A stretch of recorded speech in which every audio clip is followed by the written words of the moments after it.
मई महीने में ही इंडिया और ईरान 2003 से रुका हुआ चाबहार पोर्ट का डील साइन करने ही वाले थे कि यूएसए की तरफ से एक बार फिर से इंडियंस पर सेंक्शंस लगाने की धमकी आने लगी। इस डील से इंडिया को बेसिकली बिलियंस ऑफ डॉलर्स का फायदा हो सकता है, लेकिन यूएसए इससे बिल्कुल नाराज है। बट इंडिया ने on the other hand USA की बिल्कुल नहीं सुनी और 24 मई को ये एग्रीमेंट सक्सेसफुली साइन हो गई। इंडिया जिस तरह से इतनी एग्रेसिव स्टेप ले रहा है, क्या ये फ्यूचर में बैकफायर तो नहीं हो जाएगा? बिल्कुल जैसे ईरान के साथ हुआ है।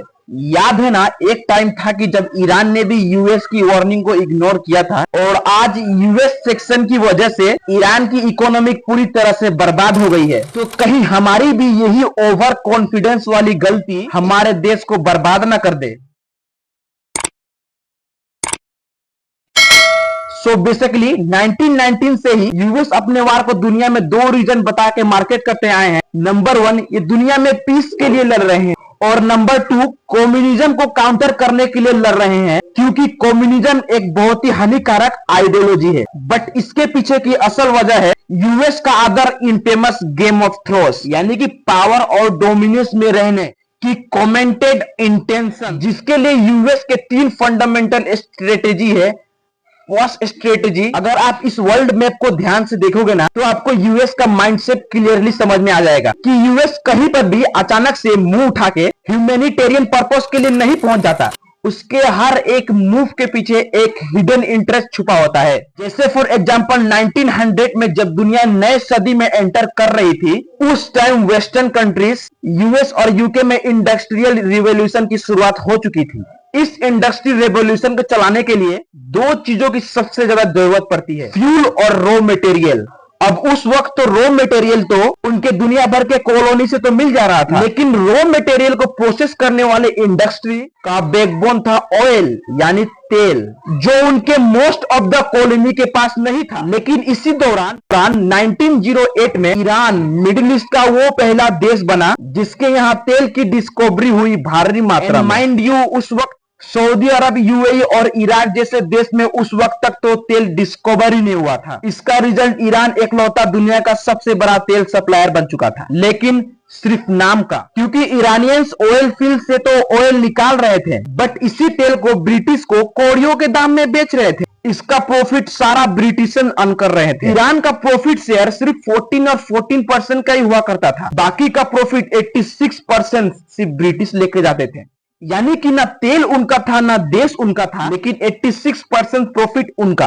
बेसिकली सेम जैसे इंडिया में ईस्ट इंडिया कंपनी के थ्रू सब कुछ लूट रहे थे, वैसे ही एंग्लो ईरानियन कंपनी के थ्रू वो ईरान को लूट रहे थे। लेकिन फिर 15 मार्च 1951 को ईरान में एक नए प्राइम मिनिस्टर पावर में आते हैं, मोहम्मद मुसाद्देह। पीएम बनते ही उन्होंने सारे ऑयल फील्ड को नेशनलाइज करके ब्रिटिशियन को ईरान से बाहर धकेल दिया, जिस वजह से ईरान को ऑयल का पूरा कंट्रोल मिल गया और ईरान दुनिया में एक पावरफुल नेशन के दौर पर उभरने लग गया। ईरान वो पहला देश बन सकता था जो मिडिल ईस्ट से उभर कर आया हुआ एक सुपर पावर होता। लेकिन फिर यही न्यूली डिस्कवर वेल्थ ने अमेरिका का भी अटेंशन ईरान की ओर अट्रैक्ट किया। अमेरिका ने बिल्कुल वही किया जो हमेशा से करते आ रहा है, इंटरवेंशन। बट इस बार वो कोई डायरेक्ट इंटरवेंशन नहीं था। बड़े ही स्मार्टली अमेरिका के CIA और यूके की MI6 ने मिलकर ईरान में एंटी मूसादेह प्रोपागेंडा चलाया। मूसादेह को पब्लिकली ऐसे प्रोटेक्ट किया जाने लग गया, ईरानियन किंग मोहम्मद रेजा पहलवी के लिए एक बहुत बड़ा थ्रेट है। इस प्रोपागेंडा से सिर्फ 2 सालों के ही अंदर ही मूसादेह को कू करवा के ईरान में अमेरिकन और ब्रिटेन के पपेट मोहम्मद रेजा पहलवी को इंस्टॉल कर दिया गया। और फिर बिल्कुल वही हुआ जो अमेरिका और ब्रिटेन चाहते थे। उसके पावर में आते ही अमेरिका और ब्रिटिश ऑयल कंपनी जैसे कि एक्सऑन और गल्फ ऑयल मोबिल और स्टैंडर्ड ऑयल ईरान में आके ऑयल एक्सट्रैक्शन से बिलियंस ऑफ डॉलर कमाने लगे। और यही है एग्जैक्टली अमेरिका की फर्स्ट फंडामेंटल स्ट्रेटेजी। पहले स्टेबल कंट्री में अनसूटेबल कैंडिडेट को उसके पावर से उठा के फेंको और वहां अपने पपेट को इंस्टॉल करो, जहां से आपके हिसाब से लीनियंस लॉ और पॉलिसी वो बनवाए ताकि आप उनके नेचुरल रिसोर्सेस को एक्सट्रैक्ट करके बिलियंस ऑफ डॉलर्स कमाएं।